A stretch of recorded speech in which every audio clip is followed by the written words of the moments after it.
Hello friends, मैं doctor Mukesh Sharma. आज हम बात करेंगे डाइजेशन सिस्टम की। डाइजेशन सिस्टम अपने आप में सबसे मेजर इंपॉर्टेंट रोल प्ले करता है बॉडी वाइज। जब आपका डाइजेशन अच्छा होता है तो आप बहुत एक्टिव, बहुत एनर्जेटिक फील करते हैं। बट जब ये डाइजेशन सिस्टम में कुछ दिक्कत आती है तो आप बहुत एनर्जी लो फील करते हैं। उसका कारण भी है क्योंकि जो भी बॉडी को न्यूट्रिशन की सप्लाई है वो डाइजेशन के थ्रू ही होती है। अगर आपके डाइजेशन सिस्टम में कोई खराबी आ जाती है तो इसका इम्पैक्ट पूरे सिस्टम पर आता है। हम बात करते हैं डाइजेशन सिस्टम काम कैसे करता है। जब हम खाना खाते हैं तो सबसे पहले स्टार्टिंग डाइजेशन की माउथ से ही हो जाती है। जो सलाइवा खाने के साथ मिलके उसको डाइजेशन शुरू कर देता है। उसके बाद स्टमक में जाता है, वहां पर HCl मिलता है, एसिड उसको गलाने का काम करता है। उसमें जो बैक्टीरिया या कोई इन्फेक्शन आया होता है उसको डैमेज करने का काम होता है। उसके बाद इंटेस्टाइन उस खाने में जो भी न्यूट्रिशन है उसको एब्सॉर्ब करके आपके ब्लड में मिलाती है। डाइजेशन में प्रॉब्लम आती क्यों है? डाइजेशन पर प्रॉब्लम आने के बहुत सारे कारण होते हैं, बट सबसे बड़ा मेजर कारण होता है हेल्दी डाइट को फॉलो नहीं करना,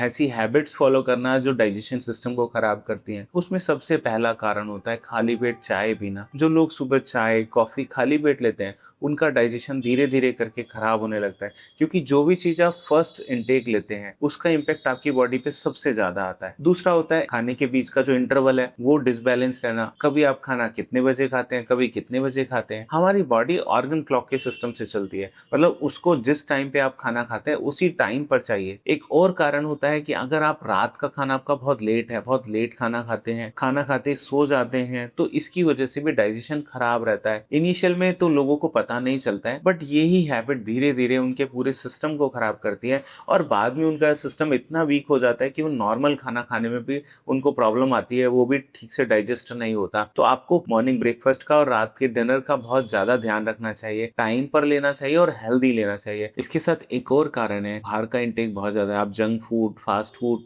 या बहुत ज्यादा ऑयली फूड खाते हैं, तो इसकी वजह से भी आपका सिस्टम धीरे धीरे वीक होने लगता है, सिस्टम में खराबी आने लगती है। हमें कोई इशू ऐसा डाइजेशन का चल रहा है तो हमें क्या करना चाहिए? सबसे पहले तो सबको अपना अपना इंडिविजुअल रीजन होता है। मान लीजिए आपको लगता है कि मैं दिन में 4-5 बार चाय कॉफी लेता हूँ, तो आपको सबसे पहले उसको चेंज करना चाहिए, क्योंकि यही कुछ कुछ कारण हैं जिनकी वजह से आप प्रॉब्लम फेस कर रहे हैं। एलोपैथी में इन चीज़ों पर इतना ध्यान नहीं दिया जाता। आप डॉक्टर के पास जाएंगे, वो बोलेंगे कि मेरे को डाइजेशन इशू है या एसिडिटी या गैस फॉर्मेशन है, तो वो टैबलेट्स दे देते हैं। बट वो ये कभी भी नहीं बोलते कि आपको खाली पेट चाय नहीं लेनी चाहिए, क्योंकि चाय की जो नेचर होती है वो एसिडिक होती है और जब आप उसे खाली पेट लेते हैं तो स्टमक में एसिड के सिक्रेशन को बढ़ा के रखती है। दूसरा होता है कि आपको कुछ कुछ हर्ब्स को यूज करना चाहिए। फॉर एग्जाम्पल, अगर आपको लगता है कि मेरे को पेट बहुत ज्यादा फूलता है, मेरे को गैस फारा जैसा रहता है, ब्लोटिंग जैसे होती है, तो ऐसे में पुदीना और अजवाइन बहुत अच्छा रोल प्ले करता है। आप पुदीने और अजवाइन का अगर पानी लेंगे तो आपको बहुत अच्छा फायदा होगा। अगर आपको लगता है कि मेरे को एसिडिटी बहुत होती है, मैं सुबह उठता हूँ तो मेरे को डकारें आती हैं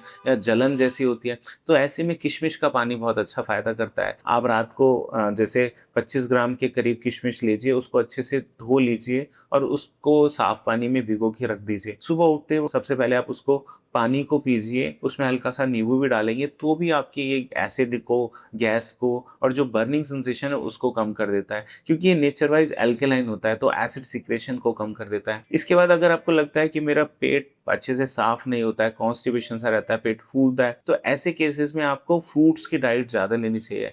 इसका मतलब है आपको रॉ फूड ज्यादा खाने चाहिए। अगर आप अमरूद आपको अच्छा लगता है तो अमरूद आपको बहुत फायदा करेगा। अमरूद की खास बात होती है कि वो लूज मोशन में भी काम करता है तो कॉन्स्टिपेशन में भी काम करता है। तो डाइजेशन का कोई भी इशू हो तो उसमें अमरूद बहुत अच्छा रोल प्ले करता है। उसके साथ ही आप पपीता ले सकते हैं। पपीता पेट साफ में भी आपको हेल्प करेगा और दूसरा जो डाइजेशन ट्रैक है उसको साफ करने में, उसको हील करने में भी पपीता बहुत अच्छा रोल प्ले करेगा। इसके साथ ही आप जैसे खाने के से पहले अगर सलाद खाना शुरू कर दें, कुछ लोग खाने के जस्ट पहले सलाद खाएं तो बहुत अच्छा है, कुछ लोग साथ में खाते हैं। साथ में खाना अच्छा होता है, बट अगर हम और अच्छी बात करें तो आप अगर खाने से 15-20 मिनट पहले या आधा घंटा पहले सलाद खा के फिर खाना खाएं तो आपके लिए बहुत अच्छा रहेगा। उससे आपके जो एसिड की सिक्रेशन है या जो डाइजेशन का जो भी इशू है उसमें बहुत अच्छा रोल प्ले होगा, मतलब आपकी उस सिस्टम को क्योर करने का काम करता है। इसके साथ साथ अगर आपको लगता है कि मेरे को डाइजेशन की वजह से बहुत डलनेस रहती है, बहुत मैं एनर्जी लो फील करता हूँ, तो ऐसे में आपको हींग का पानी और पुदीने का पानी बहुत अच्छा रोल प्ले करता है। ये बॉडी से गैस को रिलीज करा देता है, जिसकी वजह से बॉडी, अगर आपको लगता है बहुत भारी भारी रहती है कई बार, क्योंकि डाइजेशन जब खराब रहता है तो उस पूरा सिस्टम,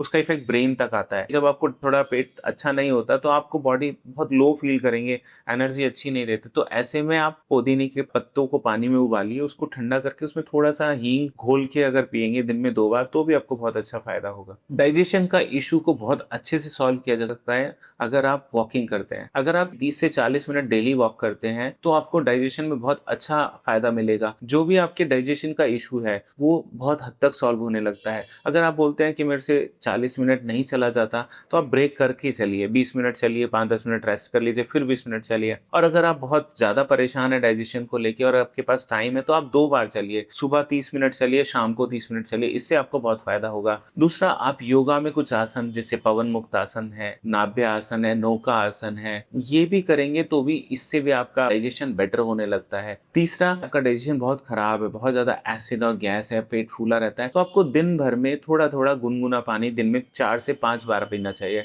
आपको 1 ग्लास गुनगुना पानी ले लेना चाहिए और उसको सिप-सिप करके दिन में 4 से 5 ग्लास पानी पीना चाहिए। इससे भी आपको बहुत अच्छा फ़ायदा मिलेगा डाइजेशन के किसी भी इश्यू में। जब भी हमारे पास कोई पेशेंट्स आते हैं डाइजेशन के ऐसे इश्यू लेके, तो हम 2 चीज़ें करते हैं। एक तो उनका डाइट का मॉडिफिकेशन करते हैं, उनकी हैबिट्स को चेंज कराते हैं। दूसरा, हम कुछ प्लांट बेस्ड मेडिसिन यूज़ करते हैं। उससे उनकी जो सालों की प्रॉब्लम्स रहती हैं, वो बहुत हद तक सॉल्व हो जाती हैं। और इवन कई बार लोग ऐसे भी आते हैं कि वो 10 सालों से गैस की गोली खा रहे होते हैं, बट स्टिल वो परेशान होते हैं। तो ऐसे केसेस में भी जब हम ये हर्बल मेडिसिन यूज़ करते हैं, तो उसका बहुत अच्छा रिज़ल्ट मिलता है। अच्छी बात ये होती है कि इन मेडिसिन से वो सिस्टम पे काम करती हैं। जो सिस्टम की खराबी की वजह से प्रॉब्लम हो रही थी, वो जब सिस्टम ठीक हो जाता है, तो वो प्रॉब्लम परमानेंटली सॉल्व हो जाती है। अगर आपको डाइजेशन से रिलेटेड कोई भी क्वेश्चन है, तो आप कमेंट सेक्शन में कमेंट्स कर सकते हैं। हम नेक्स्ट वीडियो में उसका आंसर करेंगे और उसके सॉल्यूशन के बारे में बात करेंगे। हमसे जुड़े रहने के लिए हमारे चैनल को सब्सक्राइब करिए और इस वीडियो को शेयर करिए उन लोगों के साथ जो डाइजेशन का इश्यू कुछ भी फेस कर रहे हैं।